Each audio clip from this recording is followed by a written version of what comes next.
अब्दुल रहमान कांतुराली किला में मौजूद कैदियों को निकालते जाते हैं। चलो आगे बढ़ो, चलते रहो। एक एक करके जंजीरों में जकड़े हुए लोग आजाद हो रहे हैं। कैदी दुआओं में डूबकर कहते हैं, अल्लाह तुमसे राजी हो, अल्लाह तुम्हें जजा दे।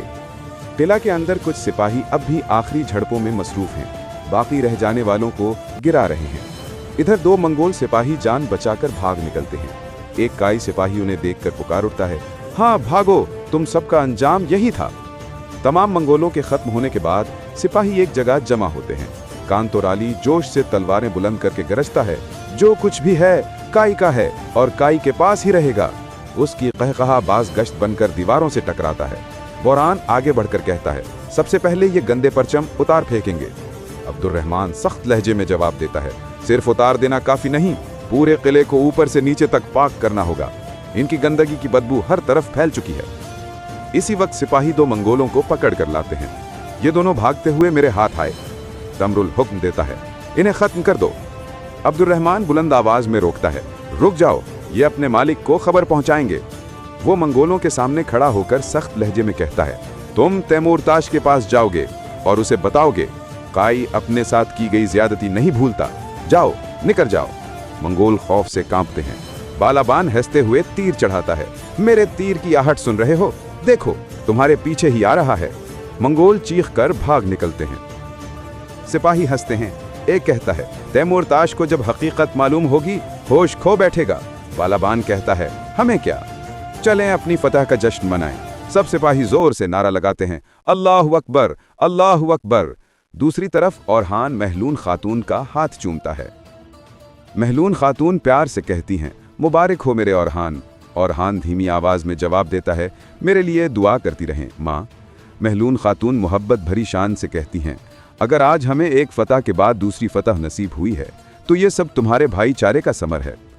अलाउद्दीन आगे बढ़कर पूछता है, क्या मैं आपका हाथ चूम सकता हूँ माँ? उस्मान साहिब वकार से जवाब देते हैं, जब तक ये भाईचारा कायम रहेगा हमारा मकसद सदियों तक जारी रहेगा, नस्लों में फैलेगा। हमारे 1000 साला मकसद की तकमील के लिए एक नया दौर शुरू होने वाला है। औरहान फातिमा की तरफ देखकर कहता है, फातिमा तुम सुगूत जाओ और तैयारियों का आगाज करो। जहां हमने जड़ पकड़ी, जहां शेख अदीब अली के सांसों ने जमीन को छुआ, वहीं तलवार बांधने की रस्म अदा की जाएगी। फातिमा फौरन जवाब देती है, तो हम फिर फौरन रवाना होते हैं भाई। आज ही लोगों में खाना तकसीम करेंगे और तोहफे पहुंचा देंगे। औरहान महलून खातून से कहता है, माँ आप आज ही कबीला इकट्ठा करना शुरू करें, हम यहाँ से हिजरत करेंगे। नेलोफिर हैरत से पूछती है, कहाँ जाएंगे? औरहान समझाता है, हर तरफ से आए तुर्कमानों को जमा रखने के लिए हम चरहगाह पर मौजूद कबीले की तरफ हिजरत करेंगे। अलाउद्दीन कहता है, और हम सरहद बोरसा की तरफ रवाना होंगे, वो बहुत करीब है। औरहान सर हिलाता है, यूं हिफाजत मजबूत होगी और बोरसा की फतह की तैयारी भी तेज होगी। महलून खातून फख्र से कहती हैं, तो तुमने बहुत अच्छा सोचा है मेरे बेटे, हम फौरन तैयारी शुरू करते हैं। सुगूत अब मेरी फातिमा के सपुर्द है। कबीले में जश्न की खुशबू फैलती है। ओताक का दरवाजा खुलता है और नारा गूंज उठता है, औरहान साहिब जिंदाबाद, औरहान साहिब जिंदाबाद। औरहान और नेलोफर आगे बढ़ते हैं। औरहान हर एक के सलाम का मुस्कुराते हुए जवाब देता है। इसी वक्त खलील दौड़ता हुआ आता है, मेरे सरदार खुशखबरी है, यार हिसार फिर से उस्मानियों की मलकियत बन चुका है। औरहान शुक्र बजा लाते हुए खलील को गले लगा लेता है, जानबाजों पे जान कुर्बान। खलील कहता है, एक और खबर भी है, इज़्नेक में हमारे जासूसों के मुताबिक इज़्नेक का हाकिम मुहासरे की तैयारियां शुरू कर चुका है। औरहान मजबूत लहजे में जवाब देता है, करने दो, करना चाहिए। खलील तुम भी अपनी तैयारी मुकम्मल रखो, अब हमने आग की कमीज पहन रखी है। औरहान चंद लम्हे उसे जाता हुआ देखता रहता है। उधर किले की छत पर अब्दुल रहमान ललकारता है, सुन लो ए काफिरों के झुंड, क्या काई की जमीन लेना इतना आसान था? बालाबान हंसते हुए कहता है, चिल्लाते रहो, चिल्लाते रहो, तुम और मंगोलों को यहाँ खींच लाओगे। अब्दुल रहमान गुस्से में कहता है, काश वो सब खुद आ जाएं। एक एक करके निमटने के बजाय हम उन्हें एक ही वार में तहबाला कर देंगे। कांतुराली हाथ उठाकर कहता है, बस करो मंगोलों का जिक्र, परचम किसके पास है उसे गाड़ो।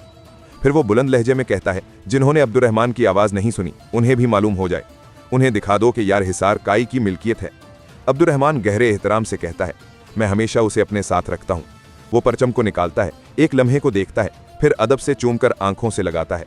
सब सिपाही फौरन बादब खड़े हो जाते हैं। अब्दुल रहमान पुराना परचम उतारकर काई का नीला परचम बुलंद करता है। दुमरुल खुशी से कहता है, इस परचम के साए तले सब लोग सुकून से जिंदगी गुजारेंगे इंशाअल्लाह। सब सिपाही एक साथ कहते हैं इंशाअल्लाह।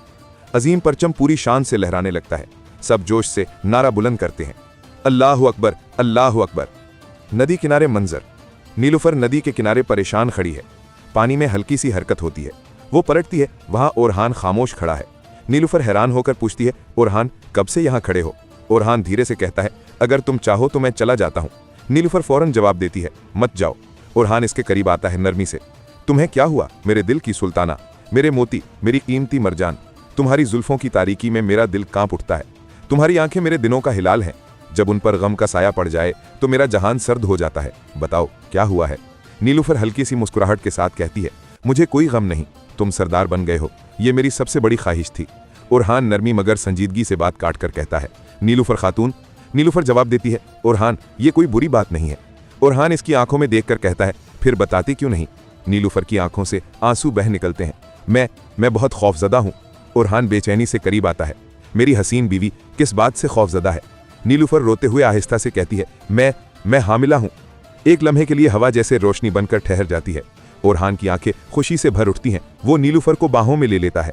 खालिस खुशी, शुक्र और फलादियस जंगल में दर्द से कराहता हुआ लकड़ियां जमा कर रहा है। वो झुंझलाकर खंजर निकालता है, आग जलाने की कोशिश करता है, लेकिन जख्म की टीस उसे बार बार झुका रही है। अचानक दूर से आवाज आती है, बाजियान। फलादियस फौरन सीधा हो जाता है। फातिमा का काफिला नजर आता है। वो हल्की घबराहट में अपना ताजिर वाला लिबास निकालकर जल्दी से पहन लेता है। फातिमा कहती है, रुक जाओ। फलादियस जख्मी हालत में लड़खड़ाता हुआ घोड़े पर सवार सामने आता है। बाजियान तीर निकाल लेती हैं। फातिमा उसे देखकर हैरान हो जाती है। तुम? एक बाजी कहती हैं, हमें इसे काबू करना चाहिए, ये रुकने वाला नहीं। फातिमा फौरन रोककर कहती है, मुदाखलत मत करो, तीर नीचे कर लो। फलादियस दर्द में कराहता हुआ कहता है, ये तकदीर है फातिमा खातून, ये मैं हूं। फिर से फातिमा सख्त लहजे में कहती है, यहां क्या कर रहे हो? बताओ, क्या तुम पागल हो गए हो? मेरे रास्ते में मत आओ, वरना मैं तुम्हें खुद हटा दूंगी। फलादियस कुछ कहने ही वाला होता है कि अचानक नीचे गिर जाता है। फातिमा घबराकर घोड़े से उतरती है। ये जख्मी है। वो करीब जाकर देखती है, तुम फिर जख्मी हो गए? ये किसने किया? कहाँ थे तुम? फलादियस हल्का सा मुस्कुराता है, तुम इसे भूली नहीं। वो बेहोश होने लगता है। फातिमा जल्दी से एक पत्थर उठाकर उसके जख्म पर रख देती है। ये खून को रोकेगा, तुम्हें कुछ सीखना चाहिए।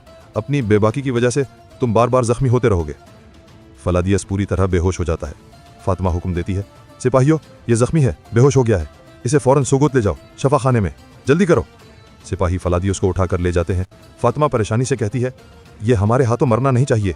फिर वो काफिले को हुक्म देती है, हमने बहुत वक्त ज़ाया कर दिया, कलकाई का बहुत बड़ा दिन है। ओरहान सरदार के लिए तलवार बांधने की तकरीब है, हर चीज़ की तैयारी बगैर कमी के होगी, चलो तैयार हो जाओ। वो घोड़े पर सवार होकर रवाना हो जाती है। मालोन खातून कबीले की तैयारियों को खामोशी से देख रही हैं। उनकी आंखों में तमाशा नहीं, जिम्मेदारी बोल रही है। वहां से गुजरती नीलुफर को बुलाती हैं, बहू खातून आओ बैठो। नीलुफर अदब से करीब आती है और बैठ जाती है। मालोन खातून कहती हैं, कभी कभी मैं ऐसे मंजर देखती हूँ। बताओ नीलुफर, तुम क्या देखती हो? नीलुफर खैमों को देखती है। मेरी आंखें तो खैमे देखती हैं, लेकिन अगर दिल से पूछो तो ये लोगों का खौफ और गम देखता है। फिर वो अपना हाथ पेट पर रखकर रोशन चेहरे से कहती हैं, फिर भी एक चीज देखती हूँ, नाकाबिले शिकस्त उम्मीद। महलोन खातून खुश होकर कहती हैं, बिल्कुल यही मैं चाहती हूँ कि तुम देखो।